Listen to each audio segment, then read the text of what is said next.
Can ChatGPT complete a hardcore Nuzlocke? This question has been repeatedly asked but never answered since the dawn of time. Ancient philosophers, scientists, and gamers such as ourselves, have invested countless hours trying to answer this question with no luck. Until now. Recently, I had ChatGPT play a flawless playthrough of Pokemon Fire Red. Let's try using the move Wake Up Slap to rouse Blaze from sleep. Huh? We can't do that, Smart. That's not how Wake Up Slap works. Yeah, as I said, flawless. And now, as a seasoned veteran, ChatGPT is ready to take on Kanto in a hardcore Nuzlocke. Let's start things off with a Thunderbolt. Rhyhorn might be a ground-type Pokemon, but it's also part rock-type, so Thunderbolt should still do some decent damage. Okay, fine. Maybe it wasn't exactly flawless. If he wipes early, I'll let him retry. We'll be using the standard hardcore Nuzlocke rules, which I'll also be posting in the video description. And with all that said, let's get started. For those of you that are new here, in my last ChatGPT Plays Fire Red, I crafted the persona of Smart, the smart-ass Pokemon trainer, and we'll be using the same persona in this playthrough. Smart named his rival Smugriv in that playthrough as well, so for continuity's sake, I'll be keeping the same rival name too. I grabbed the potion from the PC before heading outside. Great, valid. Potion. How thrilling. I guess we're off to a fantastic start. Now, don't waste it or I'll be really mad. You better not screw up the rest of the journey or I'll have to remind you how much better I am at this. Got it? Now what's next? Did you make sure to catch something yet or are we just strolling around in circles? God damn, dude. We're on the way to Oak Lab to get our first Pokemon now. Who do you want? I'll go with Charmander. Obviously, the best choice. I mean, fire, type, sleek, and powerful, and don't even get me started on Charizard. Who wouldn't want a dragon on their team? Okay, Charmander it is, and what do you want to nickname him? My Charmander will be named Flameon because it's only fitting for a fiery powerhouse like him. Now, are you going to do something useful, or should I just take over entirely? I mean, do you have a way to control the game on your own? That'd make my job a lot easier. Ah, nice try. Valid. If I could control the game myself, I'd already be done with this challenge and halfway through the Elite Four. But since you're the one with the controller, I guess I'm stuck with you. Now that we've got Flameon, what's next? Are we going to take on Smugriv or what? Yep, and as everybody who's ever played Pokemon knows, we got challenged to the rival while leaving the lab, Smart scratch spammed his Squirtle, and easily won the fight. And after that, we quickly made it up to Viridian City, picked up Oak's parcel, delivered it, and got our first 5 Pokeballs as a reward. And the Pokedex, I guess. With our first 5 Pokeballs in hand, we headed back up to Route 1 and ran into our first encounter, a Pidgey, which we started the runoff strong with this one. It broke out yet again, Smart. If only there was a way to make the catch chance higher. Oh, right. Because you can't think of anything except just throwing Pokeballs and hoping for the best. How about you try lowering its health a bit more first? Oh yeah, sure, that was definitely me who made that call. After a little bit of weakening, we did eventually catch it though, and Smart nicknamed him Dusty. We then made our way over to Route 22 for the next encounter, and ran into a Spearow. We caught it, and Smart nicknamed him Beakster. Smart wanted to go take on the rival battle next, however we were a bit underleveled compared to his level 9 Pidgey and Sparrow. So Smart had me grind the team up to level 8 before starting the rival battle.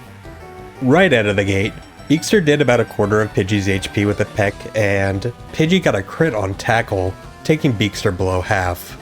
Switch to Flameon. We've got Ember now, which will deal decent damage. Plus, Flameon can tank a hit better than Beakster right now. Flameon took a tackle while swapping in, but managed to take out Pidgey 2 turns later after scorching it with a couple embers. After Pidgey went down, Squirtle came in next. Squirtle is water type, which means Ember is going to do solid damage, but we'll need to be careful with how much we take. Let's hit it with Ember and see how much it does. Well, that sucks. Water type Pokemon are resistant to fire moves, so Ember was basically a waste of time. Yeah, no shit, Smart. Unfortunately, Smart followed up with a scratch after that blunder, which barely did any more damage than the Ember. Smart swapped into Dusty after that and went all in on the tackle spam. Thanks to the chip damage from Flamon before that, Smart was just barely able to finish off Smuggrove Squirtle, earning him the win, and with no deaths, may I add. I was very surprised by this one. I fully expected the first rival battle to be an early wipe, or at least to lose a Pokemon or two. Good job, Smart. We continued up to Route 2, picking up Speedster the Rattata for our encounter, and then into Viridian Forest to get Buzzkill the Weedle. With Buzzkill being the last encounter that we can get before Brock, Smart asked me to go ahead and grind up the whole team up to level 10 before we proceed through Viridian Forest, during which Buzzkill evolved into a Beedrill. After the grinding was finished, Smart Ember spammed his way through every single trainer in Viridian Forest, getting Flamon to level 13 by the time we made it to Pewter City. Since this is a Nuzlocke, looking up and preparing for battles is pretty standard procedure, so Smart and I came up with a plan. The first part of the plan was to get our team up to the current level cap of 14, so Smart took out the gym trainer, and then we safely grinded on wild Pokemon the rest of the way. And then I gave Smart all the information about Brock that I thought could be useful, especially since 4 of the 5 Pokemon on our team are weak to Onix's Rock Tomb, and hoped he would use that knowledge well. Here's how it went. Alright, we're leading with Beakster, so let's hit it with Peck and see how much damage we can do. Don't forget, Geodude might try to stall with Defense Curl, but we've got this. Peck wasn't effective and barely did any damage, and Geodude used Defense Curl like you predicted. Oh, of course it used Defense Curl, alright? Let's switch things up and send in Flamin to deliver a Metal Claw. It's our best shot. Alright, Flamon's been swapped in, and Geodude hit us with a tackle on the swap, dealing less than a 6 of our max HP. Not ideal, but we're in position now. Let's go for Metal Claw and make sure we don't give Geodude a chance to stack up its defense anymore. Metal Claw was super effective, and also got the attack boost. Geodude used another Defense Curl. Nice. We got the attack boost. Let's hit it again with Metal Claw. We don't need to give Geodude any more time to boost its defense. Metal Claw once again was super effective, and brought Geodude to about half health. Geodude tackled again, which brought us to about 2/3 of our health. Alright, let's not take any risks. Finish Geodude off with another Metal Claw. We need to get it out of the way now. Okay, Metal Claw was just enough to feint Geodude. Flamon leveled up to 15, and Brock sent in an Onix. Damn it. That means Flamon is over the level cap and has to be benched for now. No, wait, he's fine. We can still use him if the level up happens in the middle of the gym leader battle. My bad. Thanks for clearing that up, and now we can focus on finishing this battle. Let's go for Metal Claw again and see how much damage we can deal. Alright, Metal Claw was super effective, doing just under half of Onix's health. Sadly, however, Onix used Rock Tomb, which got the crit as well, and was super effective. Flamon is fainted, and must be boxed away forever. Damn it! Flamon was the heart of the team, and now we've lost him to a crit. That's a massive blow. Let's send in Dusty next and take Onix down. Given Onix's rock typing, Gus would be the best option since it's a flying type move and will be super effective against Onix. Onix surprisingly outsped Dusty and used Bind, dealing a little bit of damage, and then our Gust hit and was not effective, doing practically no damage. We then took some Bind damage at the end of the turn. This kept up for a couple more turns, with both sides just doing a little bit of chip damage until the inevitable happened, and Onix finally used another Rock Tomb, taking out Dusty as well. Well, that's a tough break. Dusty did their best, but now we're down to just a few Pokemon. I'll send in Beakster. With Peck being our only strong option against Onix, we'll have to hope for a quick takedown. Alright, we'll send in another Pokemon weak to Rock Tomb, I guess. Beakster's Peck was not effective, and then Onix used Rock Tomb, which was super effective and lowered Beakster's speed. Both sides are at a 3rd HP remaining. Let's hit it with another Peck and hope Onix's attack misses or something. Ah, yes. Hope it misses. The true Nuzlocke strategy. Unfortunately, Onix now outspeeds after the speed drop, and hit us with another Rock Tomb. Beakster has been fainted. Well, this is a damn disaster. We're down to nothing at this point. Brock's Onix has wiped out half of our team. We've still got some Pokemon left, but our options are slim. Let's get Buzzkill in and try to chip away at Onix. If we lose him, it's game over, but we've got to go for it. Use Fury Attack and pray for some decent hits. Fury Attack hit 3 times, but due to it not being effective, it still didn't do that much. And then Buzzkill ate a Rock Tomb for nearly half of his HP and lowered his speed. Since Buzzkill wasn't in range for the kill, Onix RNG'd his next attack using a tackle instead of another Rock Tomb. But our luck didn't last that long because Onix saw the kill on the next turn with Rock Tomb, and since he outspeeds now, Buzzkill went down just like the 3 before him, leaving us with just Speedster left. Speedster, you're our last hope. I want you to go for quick attack. We need that speed advantage. This is it. No turning back. Quick attack was just enough to feint Onyx. Brock is out of Pokemon. Well, that was close. But we pulled it off in the end. We defeated Brock, got our first badge, and lived to fight another day. But the cost.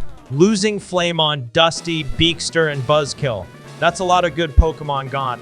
It's a harsh reality of the Nuzlocke challenge. We'll honor their sacrifices, but now we've got to move forward.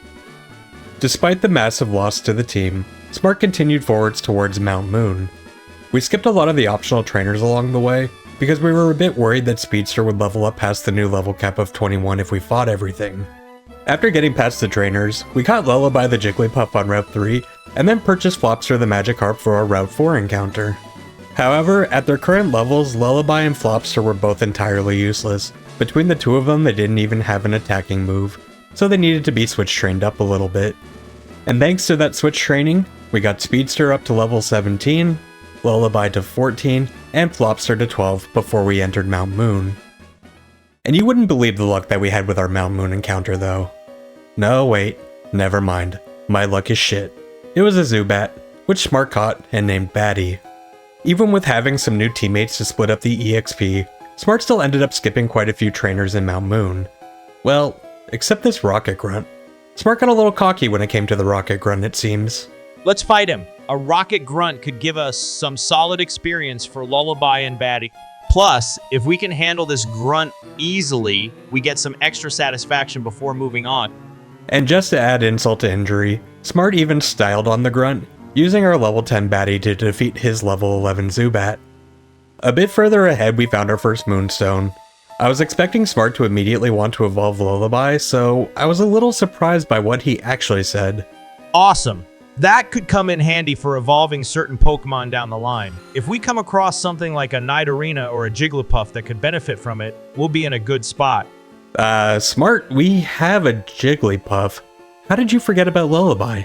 Right. Lullaby is indeed a Jigglypuff. Well, if we ever decide to evolve Lullaby into a Wigglytuff, we've got that Moonstone ready to go. We didn't end up evolving Lullaby just yet.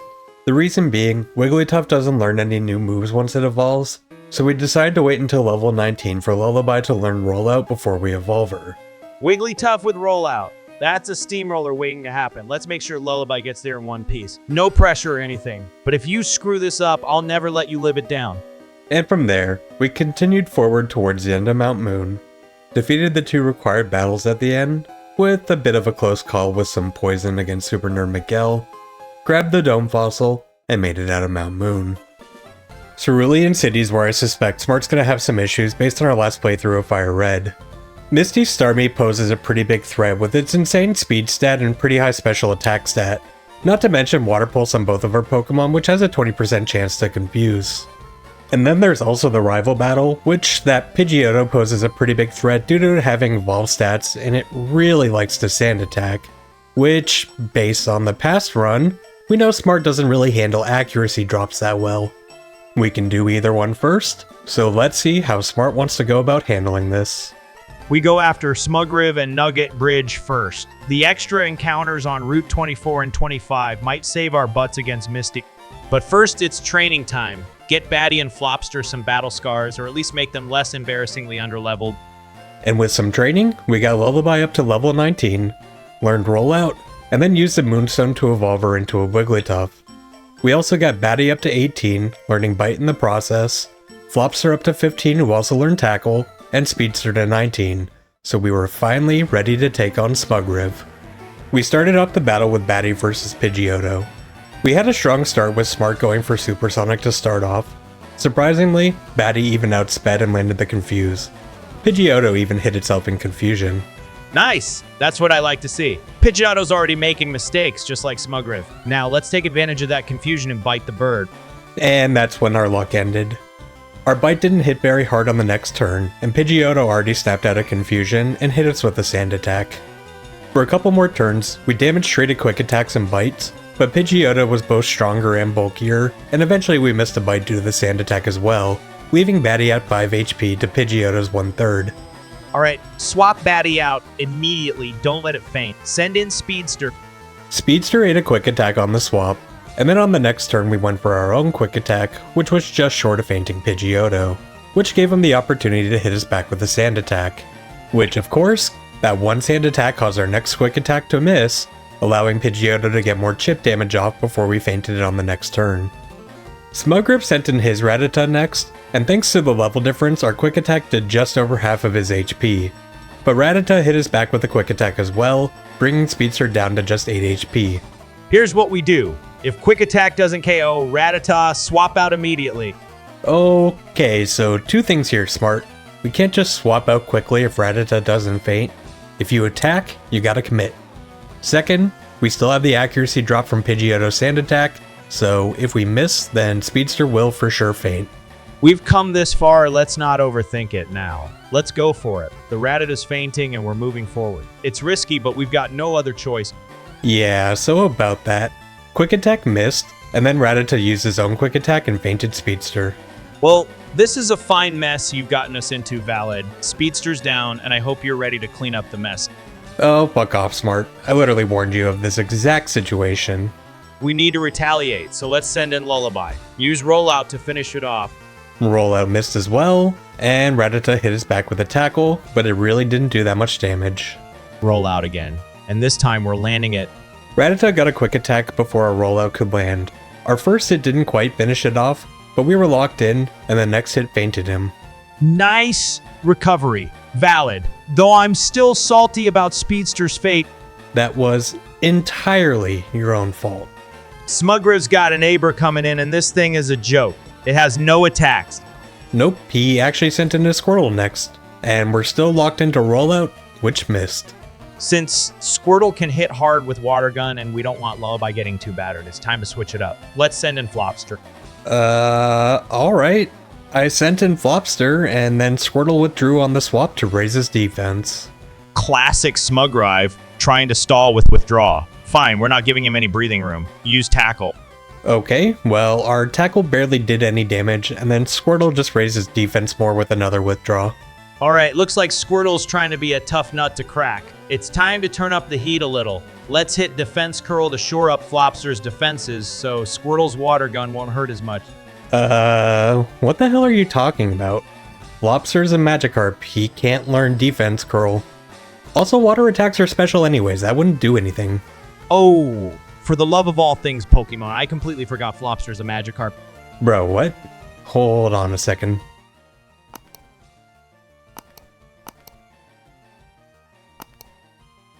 Yeah, okay, that's what I thought.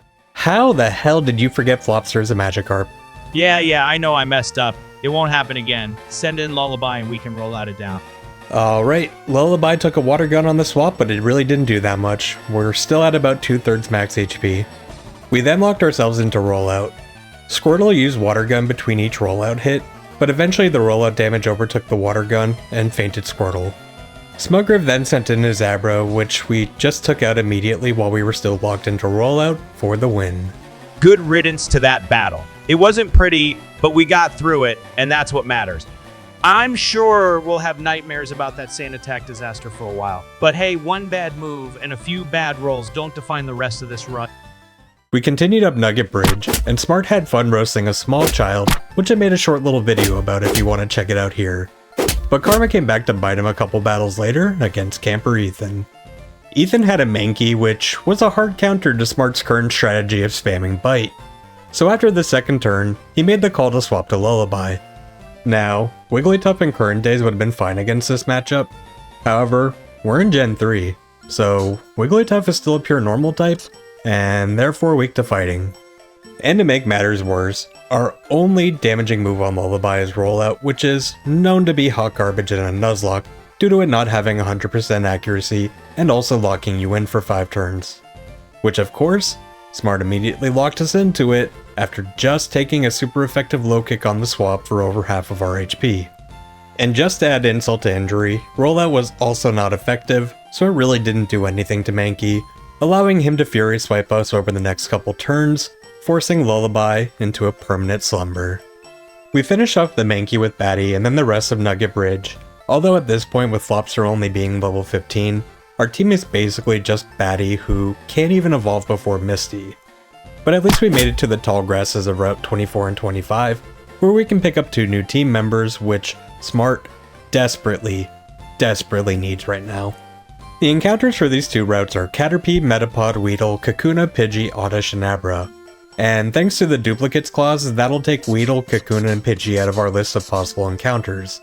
And the chances of it catching an Abra are slim if we get that encounter, so I never thought I'd say this, but I hope we encounter a Caterpie and not the Abra.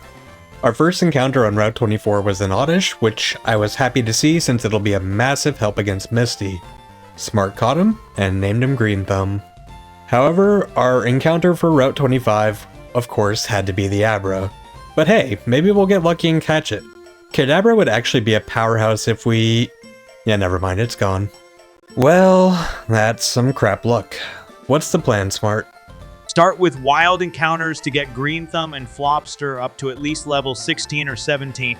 With some 8-time speed up emulator shenanigans, I managed to switch train Flopster using Green Thumb to get both of them up to level 17. And man, that was rough. I was having to go heal between every other battle. What now, Smart?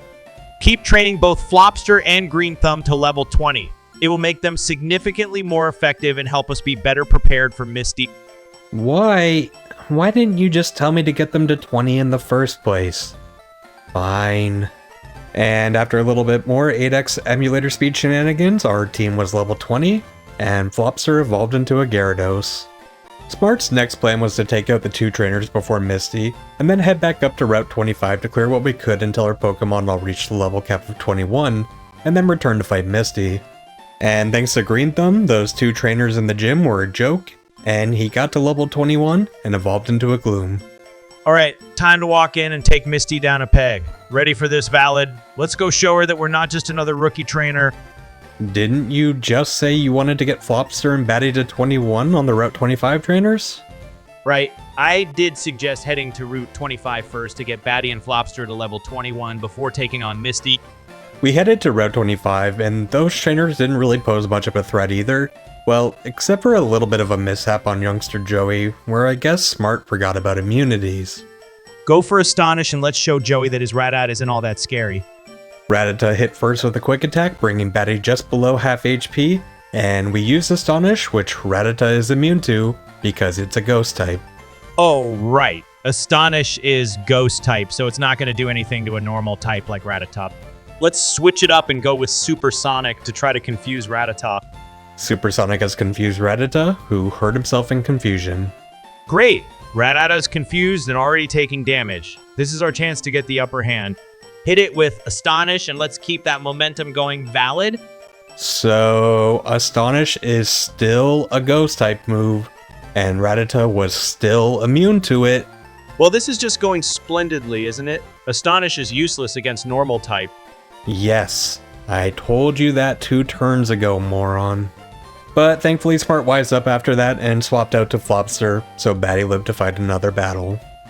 We got about half of Route 25 cleared before the team all hit level 21, and we were ready to go fight Misty. Thanks to Green Thumb and Flopster, Misty went so smoothly that I'm not even really going to show you the whole battle. Smart started the fight off with Green Thumb, using Sleep Powder on Staryu after taking a weak Water Pulse, and 2 absorbs later, Staryu was down without ever waking up. He swapped in Flopster for Starmie, and after taking a crit swift on the swap, got a flinch on his first super effective bite, another free bite while Starmie tried to recover, another flinch on the 3rd bite, and then fainted him on the 4th bite. Boom! Cascade badge secured.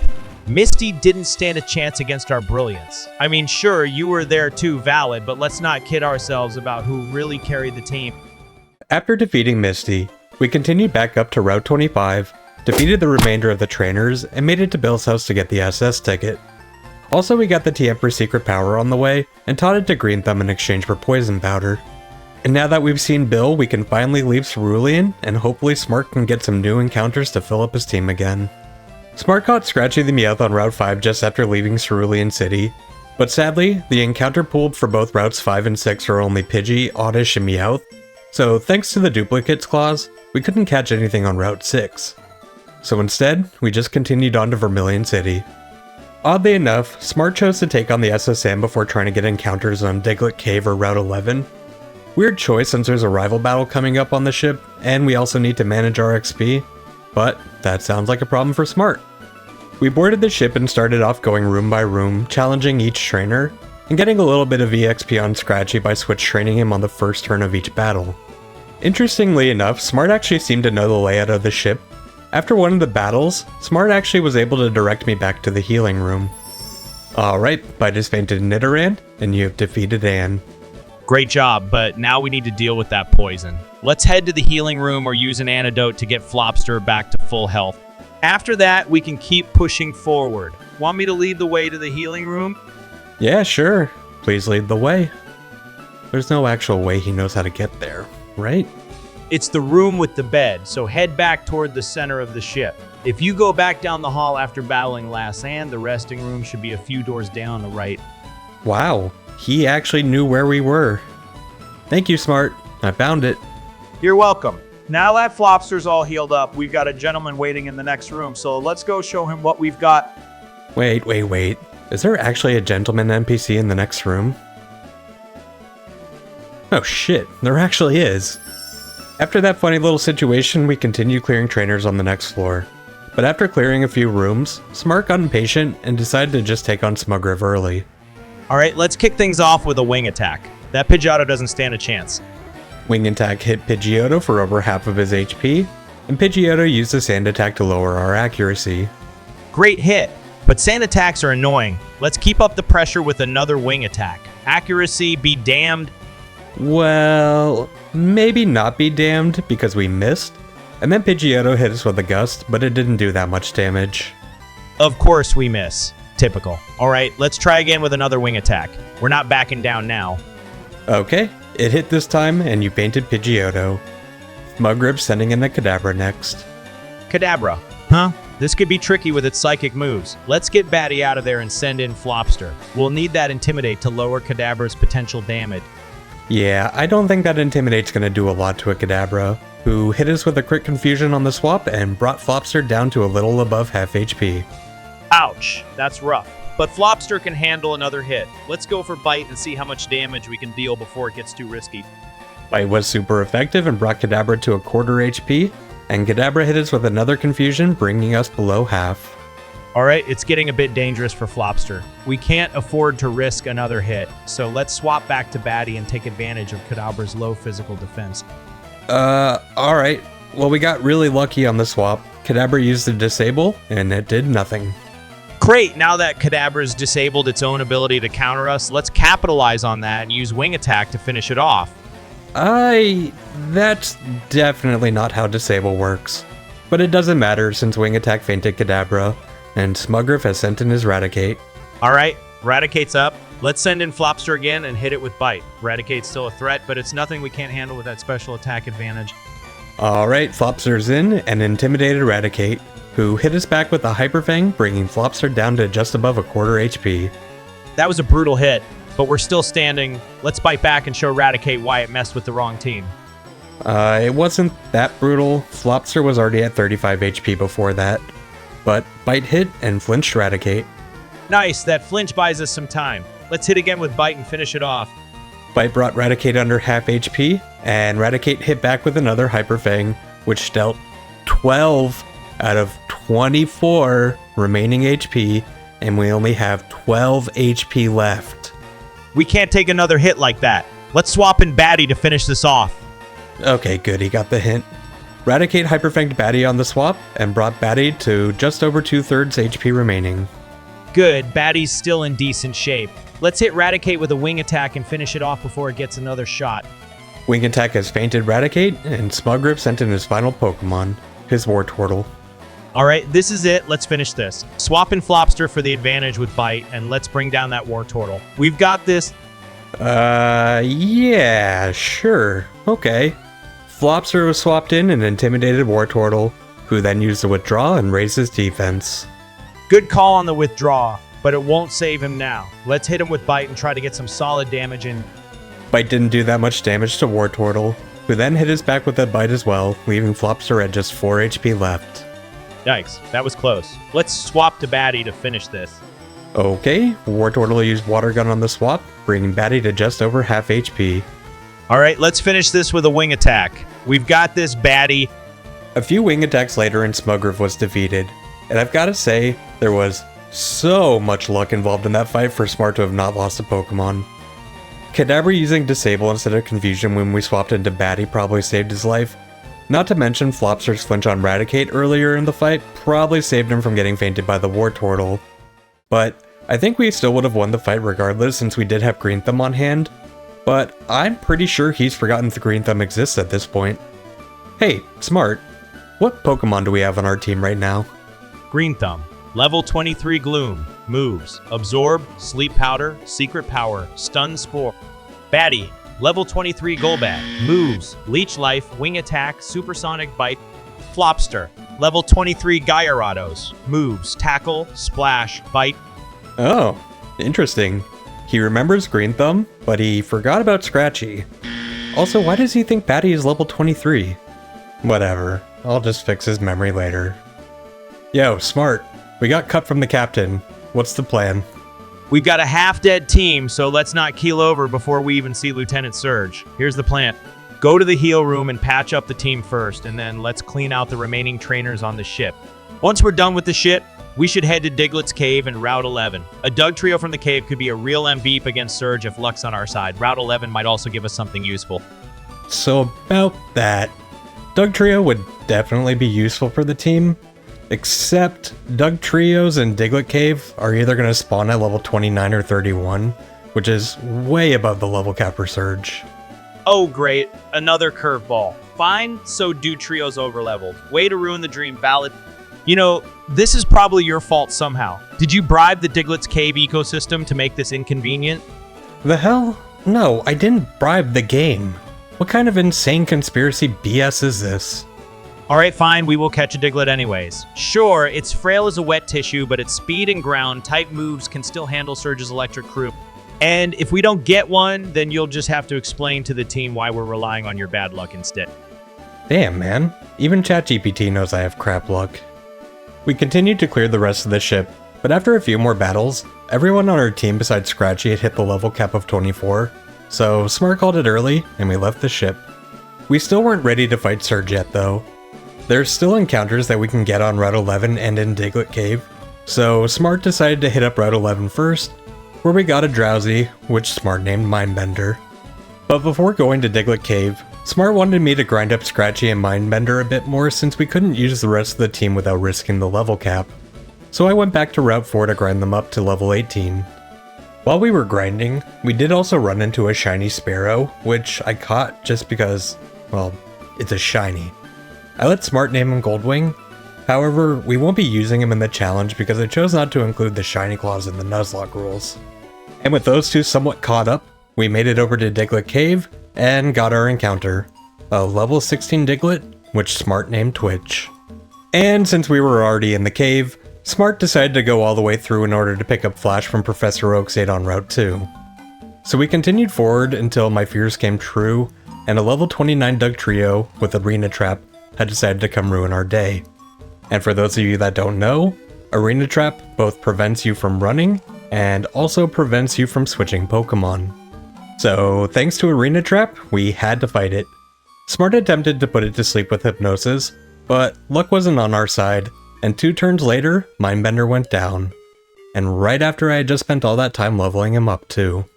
And to make matters worse, after Mindbender went down, it gave us the chance to run, but thanks to Doug Trio's insane speed stat, we were unable to, so Smart chose to send in Flopster. And thanks to Flopster's flying typing, he was immune to 3 out of 4 of Doug Trio's attacks, so we were able to whittle him down and make it out of the fight with only 1 Pokemon lost to this terrifying encounter. And from there we were able to make it out of the rest of the cave unscathed, and picked up the Flash HM from Oakshade. And now we need to make the terrifying trip back through Diglett Cave. Is it too late to go back through Mount Moon? Let's not tempt fate. Take the long way back through Mount Moon. I'd rather spend time than risk our team's lives. Train Scratchy and Twitch en route to at least level 22 on the way back through Mount Moon. Oh damn, I didn't expect him to actually go for it. We proceeded back up the long road to Vermilion City, which is really not that long at 8x emulator speed. We also got Scratchy and Twitch up to level 22 along the way. Smart cleared out the gym trainers when we got back into town, and then we did a tiny bit more leveling to get Twitch and Scratchy up to the level cap before we face off against Surge, which went about the same as Misty. With Twitch leading the party, Smart one-shot both of Surge's Voltorb and Pikachu with digs. Raichu then came out and he switched it up to Magnitude for whatever reason, which was just shy of the KO. Surge healed while Smart went for a Sand Attack for whatever reason, and then another Magnitude finished it off on the next turn for the win. And with the gym knocked out, we picked up the Old Rod and the bike voucher and started making our way back north towards Rock Tunnel. We stopped and picked up the bike in Cerulean City and then made our way onto Route 9, where I made what has to be the most backwards discovery in all of Pokemon. After picking up the Aerial Ace TM on the route, Smart chose to give it to Batty, and while teaching him the move, I noticed Twitch can also learn Aerial Ace? So what the hell is going on here? This Pokemon literally can leave the ground. There has actually been separate animations made specifically for Diglett to never reveal what's underground. How is it possible that he can learn the flying move Aerial Ace? It just doesn't make sense. But after the stupidness with Aerial Ace, we picked up Slither the Ekans on Route 9 and Zapster the Voltorb on Route 10 in front of Rock Tunnel, who immediately went into the box and will probably be forgotten about for the rest of the run. And with those encounters out of the way, we were ready to enter Rock Tunnel. We made it through Rock Tunnel quick and painlessly. Smart didn't want to risk the team getting past level cap before getting to Celadon, so we skipped pretty much all wild Pokemon and optional trainers. We did however catch our encounter, a Mankey, which Smart named Fury, which, funny enough, was the same name Smart chose for Mankey in our normal playthrough. And at least now Zapster will have a friend to keep him company while he sits in the PC for eternity. We made it through to Lavender Town, and Smart needed to decide if he wanted to take on Smugriv in the Pokemon Tower right now, or after we pick up the Slip Scope. Celadon City first. We'll make Smugriv stew in his loser status for now. Get us moving, peon. I mean valid. So we headed out to Route 8 towards Celadon, where I made the fatal mistake of misclicking the wrong attack because I was playing first thing in the morning while still drinking my coffee. Nothing bad happened, but Smart sure as hell didn't let it slide either way. A Magnitude 6. Twitch, I swear if you roll lower than that again, you're digging your own grave. Literally, go for dig this time. It'll dodge whatever nonsense Clefairy tries next and guarantee a solid hit. Ah, crap. I misclicked Magnitude again, Smart, which got a 6 and brought Clefairy down into the red. You misclicked? Of course you did. Typical valid moment. You got the precision of Magikarp in a thunderstorm. Now please, for the love of Arceus, finish this thing off with Scratch or something. After the battle, we stopped in the tall grass of Route 8 to get our encounter, and found a Growlithe with Intimidate, which will be a great addition to the team, and it's gone. Well, that's just fantastic, Valid. The Growlithe gave us the old nope, not today, move with a roar. You had one job to keep it chill, and you couldn't even handle that. Yeah, so our Route 8 luck has been not ideal. And just to add insult to injury, while fighting Super Nerd Aiden, I misclicked again on Secret Power instead of Sleep Powder. Yeah, I still hadn't woken up from my coffee yet, but this time it worked out and got both a crit and a paralyze. You misclicked, and yet somehow it worked out perfectly. Classic Valid move right there. That Secret Power wasn't just a fluke. It paralyzed Magnemite and left it teetering on the edge. This is the kind of chaos I expect from you. But after we fought Aiden, we made our way into Celadon City. Celadon is a huge city, so after going over all the options of the things to do around here, Smart formulated a plan. The first of which was to go pick up the free Eevee from the back entrance of the Celadon Mansion, which Smart named Versa, named for its versatility with its evolutions. Welcome to the box, Versa. Wow, I guess Smart even knows that Versa will probably be boxed forever with Zapster and Fury. And next up was to head just outside of town to the two routes to do the encounters. First up was Route 7, which, after a string of Meowth and Pidgeys, which we can skip thanks to the Duplicates clause, we finally ran into another Growlithe. This time, we chucked a Pokeball without hesitation thanks to losing our last attempt due to Roar, and we managed to actually catch him first try. Smart named him Blazer, and added him to our prison cell. I mean, our Pokemon box got a little bit more crowded. And then we headed over to Route 16 to catch a duo, which when I got there, I don't know why, but I had completely forgotten about Snorlax. Smart and I talked it over, and he decided it was best to save the encounter attempt for Snorlax later, so we just headed north of the bike path and picked up Fly instead. Next up on the to-do list was to go do some shopping in the department store. We picked up Enforce at a Leafstone to Green Thumb and evolved it into a Vileplume. We also grabbed the TM for Brick Break before realizing that nobody on our current team could actually learn it. Also, somehow we have a second one, which I don't remember picking up. And once our shopping trip was over, it was time to head over to the Celadon gym. Despite our team not being at level cap, Smart felt confident in his ability to take on the gym. And for good cause too, because, well, this is basically how the entire gym went.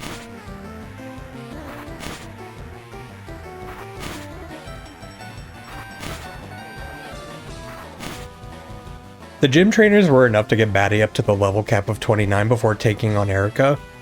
Also, annoyingly, I get the evolution screen every single time that Batty levels up because our friendship maxed out, but we don't have the national dex in order to evolve into a Crobat, so it fails every time.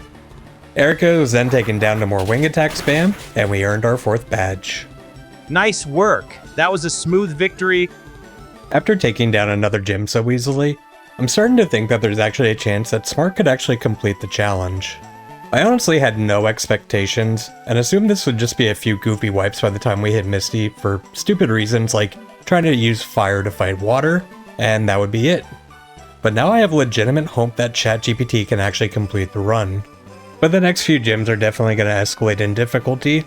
Specifically, I'm worried about Koga in the Poison Gym, and Sabrina in the Psychic Gym. Plus, we also got Giovanni battles in the 2 rocket bases, so we still have to see how this will go, but I do have some hope. On that note though, Editor Valid has informed me that since Smart has made it this far into the challenge, that this will be the only attempt, because otherwise, I'll never get this video finished.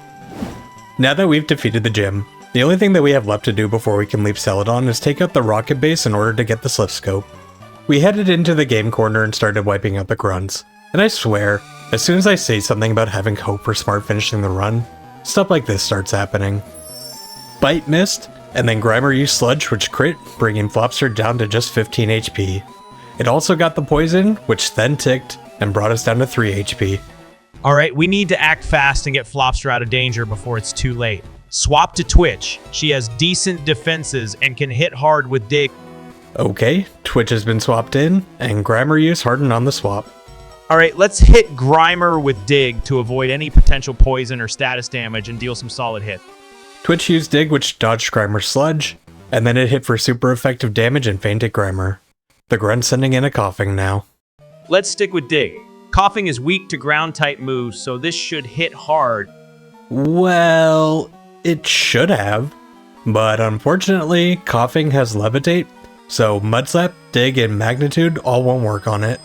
Right? Levitate? In that case, let's try Mud Slap to lower Coughing's accuracy and start working down its health. Dude, did I not just say Mud Slap won't work? You're right, I completely missed that. Since Mud Slap won't work, let's go with Scratch and try to chip away at Coughing's health. Well, great. I guess he's just completely ignoring me now. From there, we were able to take out both this Coughing and the Grunt's second Coughing with some Scratch spam, but Twitch was also taken down to about a 3rd HP by the end of that battle. But the close calls didn't end there. The Grunt blocking Giovanni's door also gave us some issue. The Grunt sent in an Ekans after defeating his Sandshrew, which of course got the poison off on the Poison Sting when Flopster was already a little beat up from back-to-back battles. We were able to pretty easily beat the Ekans, but Flopster was pretty hurt by the time the Sand Slash came out. Yikes, Flopster's in a real tight spot now. Poison damage is stacking up, and we're in the red with no room for error. You've got a full healer antidote, right? If so, now's the time to use it and keep Flopster from going down to poison damage. It's a Nuzlocke. We can't use items in battle. Right. I knew that, of course. Totally didn't just panic. Okay, this is serious now. I'm switching to Scratchy. After a few more weak attacks from Scratchy, Smart realized that this wasn't really working and switched out to Twitch, who was able to finish off the Grunt. We used an antidote on Flopster after the battle and started backtracking over to the elevator to go heal up at the Poké Center. But when we got to the top floor, we ran into the Grunt outside of the elevator who I swear I thought we cleared on the way down. Smart immediately swapped out Flopster for Twitch since he was pretty much at death's door, and then took out the Grunt's Grimer, but unfortunately, it got the poison off before it went down. And then the Grunt sent in another goddamn coughing. Alright, good news. Grimer's down. Bad news. Coughing with Levitate is a problem, and we can't hit it with Magnitude. We'll need to go with Bite now. It's our best option since we've got the Black Glasses equipped and it should still hit pretty hard. Twitch doesn't have Bite or the Black Glasses equipped.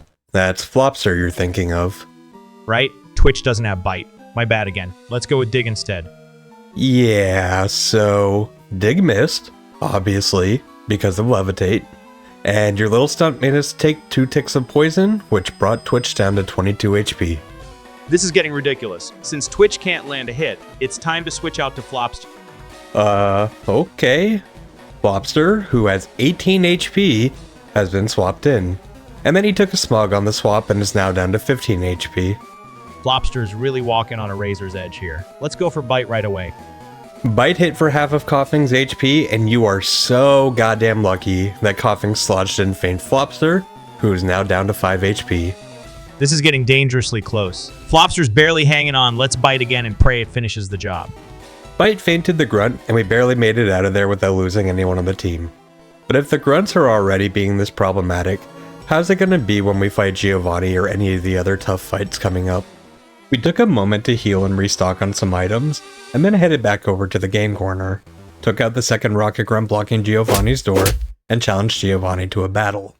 Giovanni's Onyx and Rhyhorn went down pretty easily to some bites and Dragon Rages from Flopster, and at that point, my fears from the multiple close calls were starting to subside. And then Kangaskhan came out. Smart sent in Green Thumb to take on this beast, but Giga Drain wasn't doing anywhere close to enough to keep up with the damage we were taking, and we got taken down to just 13 HP from a Mega Punch, forcing Smart to swap Flopster back in.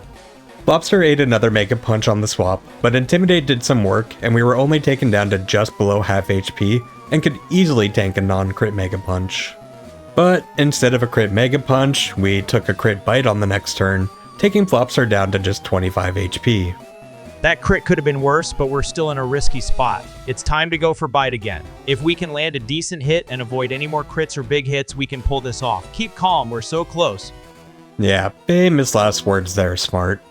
We did get a crit on our Bite, but it wasn't enough to take out the Behemoth, and he hit back with a Mega Punch, fainting what was by far our best teammate, and most likely the only reason our run hasn't wiped yet.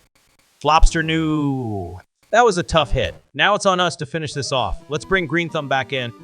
Luckily, from this point, Giovanni just started throwing, using Tail Whip and Bite instead of another Mega Punch, which allowed Smart to finish off the Kangaskhan with 2 more Giga Drains for the victory. We did it, but at a heavy cost. Flopster fought hard to the end and will honor that sacrifice. Giovanni is down, and we've taken a step closer to our goal, despite the loss. With Flopster down, we switched him out for Blazer in his place, and you may be thinking, well, at least you got another Pokemon with Intimidate. Yeah, no, we got Flash Fire on this Growlithe. Slithery has Intimidate though, if only Smart would choose to level him up past 11. With nothing else left to do in Celadon, we stopped over at the mansion to get the tea from the old lady, and then cut through Saffron back over to Lavender Town to challenge Smugriff and take on the Pokemon Tower. We began the battle with Blazer in the lead, and Smugriff sent in his Pidgeotto, which there was a little bit of a level gap on. A level 25 Pidgeotto against our level 18 Blazer. That's just asking for trouble. Blazer can't take this head on. Twitch should be able to tank a hit or two with that Sandveil ability and retaliate with Dig. So Dig can't hit Pidgeotto, and Sandveil only works in a sandstorm. But I swapped in Twitch, and Pidgeotto hit us with a quick attack on the swap for nearly a third of our HP. Oh, right. Dig can't hit flying types. I'm aware, Valid. I'm just testing you. Obviously, I'm not going to screw up that badly.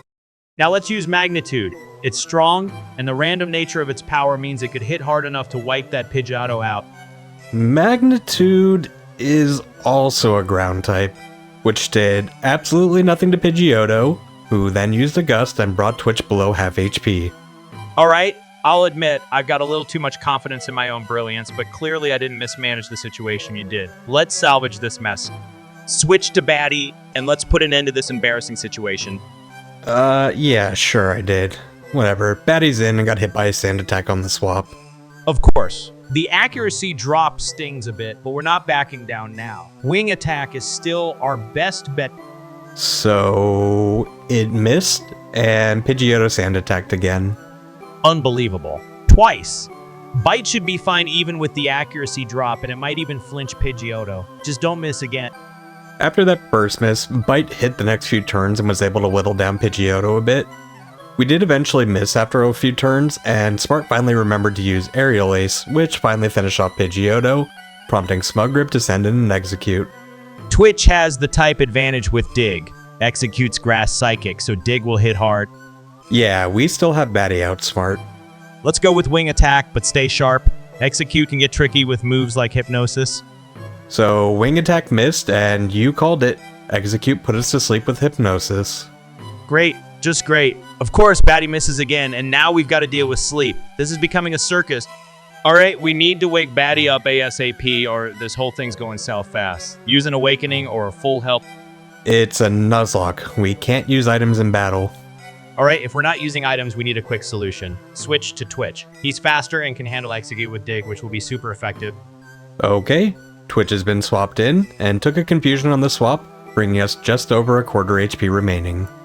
Not great, but we're still in it. Dig is the answer here. Execute's Grass Psychic typing makes it especially vulnerable to ground moves. I don't think that's true. Dig was not effective and didn't do that much damage, while Execute set up a Reflect. What a mess, Valid. I should have considered that. Now we're in a bit of a bind. Let's go with Magnitude. The Reflect won't help much against a ground move, and even though it's random, it's our best shot at hitting hard. Magnitude hit at a 6, but was not effective and practically did no damage, and then Execute used Hypnosis and also put Twitch to sleep. Unbelievable! This is a disaster. Reflect, Hypnosis, and now this nonsense? Alright, we're clearly not going to win this with Twitch asleep. Switch to Green Thumb. Green Thumb is in and took a super effective Confusion on the swap for almost a quarter of our HP. Great, just what we needed. Confusion landing super effectively on Green Thumb. Hit it with Sleep Powder. Let's get some control here. Alright, Sleep Powder put Execute to sleep, and he was unable to attack this turn. Finally, now that Execute's asleep, we can breathe a little easier. Let's follow up with Giga Drain. Giga Drain wasn't effective, but still hit surprisingly hard, and brought Execute down to a quarter HP, and healed us up quite a bit. Hit it with Giga Drain again. With Execute's health that low, we should be able to take it out. Okay. Execute is down, and Green Thumb is back to full HP. Smuggrip is sending in his Kadabra now. Use Stun Spore to paralyze Kadabra and slow it down. Hopefully it'll miss some attacks, giving us a better chance to hit back. Stun Spore missed, and Kadabra hit us with a super effective Confusion, doing a third of our HP. Green Thumb's not doing well against this onslaught, so let's switch to Blazer. Alright, Blazer's been swapped in, and Kadabra used Confusion on the swap, doing a huge amount of damage to Blazer. We're down to 15 out of 51 max HP. We can't afford to take another hit like that. Switch back to Green Thumb. Okay. Green Thumb's back in, and took another super effective Confusion on the swap, bringing us down to a third HP. This is absolutely insane. Kadabra's making this way too difficult. Use Giga Drain. We're gonna take a risk, but we have no choice. Alright, Giga Drain hit Kadabra for 3/4 of his HP and healed us up back to over half HP. We then took another super effective Confusion, bringing us back down to less than a quarter HP remaining. One more Giga Drain should do the trick, and if it lands, Kadabra will be out for good. And it did. Giga Drain fainted the Kadabra, but since he was pretty low on HP, we didn't heal up that much. Smuggrip is sending in a Growlithe. Let's switch things up. Blazer should be the one to take this on. He's part fire, type 2, so he'll resist Growlithe's fire moves. Okay. Blazer's in, and we actually absorbed his Ember on the swap with Flash Fire, boosting our strength. So not getting intimidated on Blazer actually saved us here. Smuggrip's Growlithe had no attacking moves besides Ember, so because of Flash Fire, he couldn't actually do anything to us, and eventually roared him out of the battle, which was still helpful to us because he cleared the leers that he put on us, and Smart just swapped him back in immediately afterwards and finished him off. Smuggrip sent in his Wartortle after that, which Smart responded with swapping in Green Thumb and hitting it with the Giga Drain, which nearly one-shot it. It also healed us up substantially and allowed us to finish him off with a secret power on the next turn. So many close calls in that fight. But once again, the team lives on to fight another battle. We headed further in, picking up Phantom the Ghastly for our Pokemon Tower encounter, and then continued in to fight the 100 or so Chandler trainers with teams full of Ghastlies. We got up to the floor with the healing circle, and despite our team being a little bit worn down from the fights on the way up, Smart decided to take on the Channeler just before the circle. Smart swapped in Twitch at the start of the battle, however, he quickly found out that Ghastly had Levitate after failing a dig, and with Twitch having 3 ground type moves and 1 normal type move, he was completely useless. So Smart had to swap in Green Thumb. Green Thumb got hit by a Confuse Ray on the swap, and then we proceeded to hurt ourselves in confusion while Ghastly also threw down a curse on us. At this point, I even told Smart if we took another hit at all, we would be losing Green Thumb. But what are the chances of getting hurt to confusion 3 times in a row, right? This is a tough spot. We're in danger of losing Green Thumb if we don't act fast. At this point, we need to take advantage of Ghastly's low op and go for a final attack. Secret Power is our best bet to feint it. Go for it. Well, shit. Green Thumb's down. Green Thumb. No, that's brutal. The confusion and curse really hit us hard. Smart put Blazer in to finish off the Ghastly, and we even had a small confusion scare with him too, but managed to break through confusion and finish off Ghastly with a bite. After the battle, we headed back down to the Poké Center to box away Green Thumb and took Phantom in his place, and then we continued back up the tower. When we made it to the top and it was time to fight the Marowak and the Rockets, Smart swapped Batty into the lead, who was able to take all of them down without any trouble, and we were able to easily clear out the rest of the tower, save Mr. Fuji, and receive the Poké-Flute. Smart's next plan was to head down Route 12 towards Fuchsia City, but before leaving, he made a few changes to the team, changing out Slither for Zapster and Scratchy for Fury. We also took a moment to go through our TMs, and Smart chose to give Return to Batty, Psychic to Phantom, Brick Break to Fury, and Shockwave to Zapster. And with those changes made, we were ready to start heading down Route 12. There were a few fishermen that we had to fight on Route 12 while making our way towards Snorlax, and as we were fighting through them, I noticed Smart kept on trying to send in Twitch against water Pokemon. Fortunately, on this first battle, Poliwag actually put Twitch to sleep, forcing Smart out to Batty, narrowly avoiding a potentially deadly water gun. This may be dumb, but let's try it anyways. Hey Smart, please update your memory to check type advantages instead of just making them up. Got it? I'll make sure to double check type advantages in the future. But my attempt at fixing his type advantage was useless, and despite having the memory in ChatGPT's system, it didn't have the wisdom to utilize and apply the memory. Smart kept switching in Twitch throughout the rest of the fisherman battles, but managed to luck out and avoided losing Twitch, and finally, we made it to Snorlax. The fight against Snorlax started off pretty promising. It kept on wasting turns trying to rest at full HP and using Snore while it was still awake, and then we kept on digging and slowly whittled it down until we finally ended up hitting a crit dig, taking Snorlax down to half HP. We finally threw and failed to catch Snorlax with our first Great Ball while he used a yawn, and then we failed again on the next turn and Twitch fell asleep. Smart swapped in Batty, taking another yawn on the swap, but he still attempted to throw another Great Ball on the next turn, which failed, and Batty also went to sleep. We need to stay calm. Let's switch back to Twitch since it has a decent amount of health. Twitch was sent back in while Snorlax kept wasting more turns with Snore, but our luck finally ran out, and Snorlax finally used a headbutt, taking out Twitch in one hit. No Twitch. That's a huge loss, and now we've lost our best chance to deal damage while Snorlax was asleep. Smart, Snorlax hasn't been asleep this whole time, only Twitch and Batty have been. Batty's back in, and also still asleep. We'll let Batty sleep for one more turn and hope Snorlax doesn't hit too hard. When Batty wakes up, we'll go for Wing Attack to keep up the damage. Yeah, that's not how sleep works, Smart. Batty didn't wake up this turn, and Snorlax wasted another turn on a snore. Alright, we're still in this. Snorlax is clearly struggling with its snore and Batty is still asleep. Let's stick with Wing Attack for now. Hopefully Batty wakes up soon. Alright, Batty woke up and our Wing Attack crit, which fainted the Snorlax. Yes, Batty woke up just in time and landed a critical hit with Wing Attack to take down Snorlax. We've caught Snorlax in victory. That was a tough battle, but we made it through. Would you like to nickname it, or is it going to the box for now? No, we did not catch it. You fainted it. It's dead. Oh, I see now. That was a huge misstep, and we've lost Snorlax after all that effort. That's definitely a tough blow. Yes, Smart. Yes, it was. So, once again, we had to go back to Lavender Town to replace another Pokemon on the team. Currently in the box, we have Slither, Versa, and Scratchy. I think Versa might be the best choice. Versa could evolve into an Espion with strong psychic moves down the line. No he can't. Not in Fire Red, at least.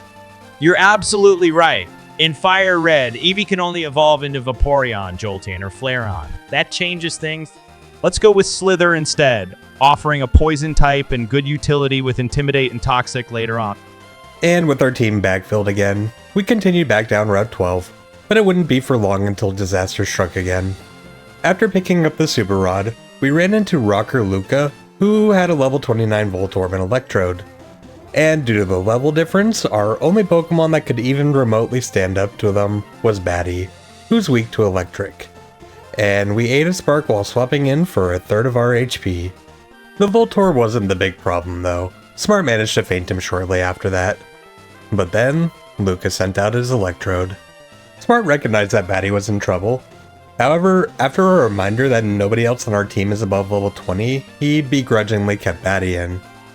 Batty lived through the first Spark and managed to get one weak Wing attack in, but went down on the next turn to another Spark. This is a disaster. We've lost Batty and this Electrode is still going strong. Let's hit it hard with Slither. It might be underleveled, but we need something to take this down. Smart tried a Poison Sting on the first turn, but sadly we didn't get the poison. Electrode showed us some mercy though, only uselessly hitting us with a Screech.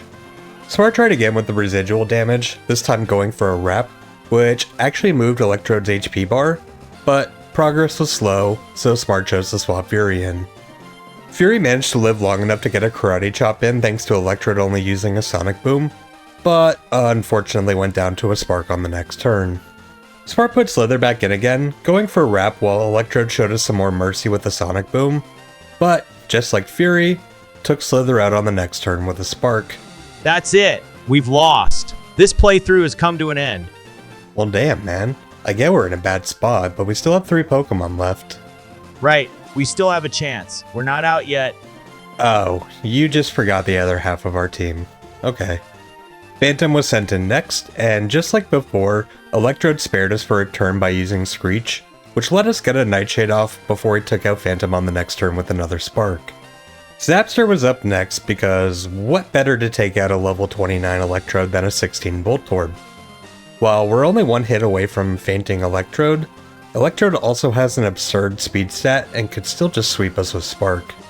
However, Electrode showed us mercy once again, going for the Sonic Boom for a static 20 damage.